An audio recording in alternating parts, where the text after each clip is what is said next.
అంటే మనం చేయాల్సింది జనసేన పార్టీగా ఎవరైతే త్యాగాలు చేశారో వాళ్ళని గుర్తించకపోతే, ఉదాహరణకి కొట్టేసాయినో ఎందుకు గుర్తిస్తాం? ఒక దెబ్బలు తిన్నాడు మా పార్టీ కోసం, లేదంటే అక్కడ స్థానిక సమస్య కోసం ఒక దెబ్బలు తిన్నాడు బికాజ్ పార్టీ ప్లాట్ఫామ్ మీద.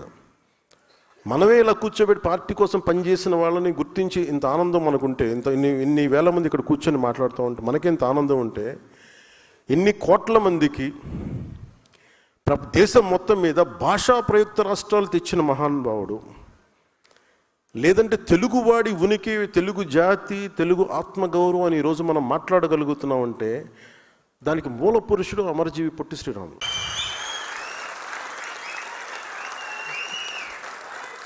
ఎందుకంటే అంటే భాషా ప్రయుక్త రాష్ట్రాలు తెచ్చినవాడు, ఆకలితో అలమటించినవాడు.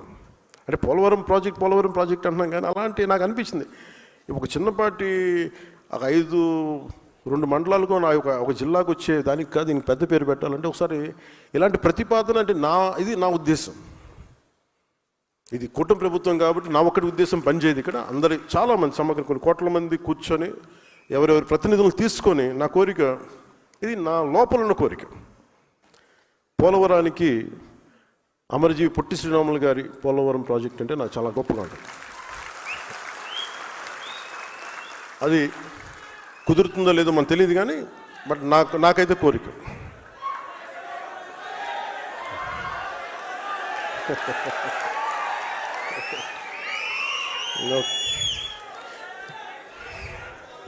అలాగే ఇంకొక కీలకమైన అంశాలు ఏంటంటే,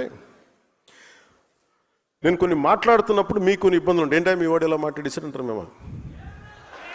అలాగే ఇది కాదు నేను అమర్జీవి గారి గురించి మాట్లాడలే. అంటే ఉదాహరణకి కులాల గురించి చాలా విస్తృతంగా మాట్లాడతాను, ఇబ్బంది లేకుండా మాట్లాడతాను. మా సోదరులు నాగబాబు గారిని అడగండి, మా ఇంట్లో ఎప్పుడు కూడా కుల ప్రస్తావన మాకు తెలియదు అసలు ఎప్పుడు. అలాంటి నేను కులాల గురించి మాట్లాడటం అంటే ఎంత నలిగిపోయాడు బిగినింగ్లో. అసలు ఎందుకు వచ్చాను పాలిటిక్స్ అనుకున్నాను. ఇప్పుడు కదా 2007, 2008లో అంటే అంటే మనం మానవత్వం అనుకున్న పెరిగిన వాళ్ళకి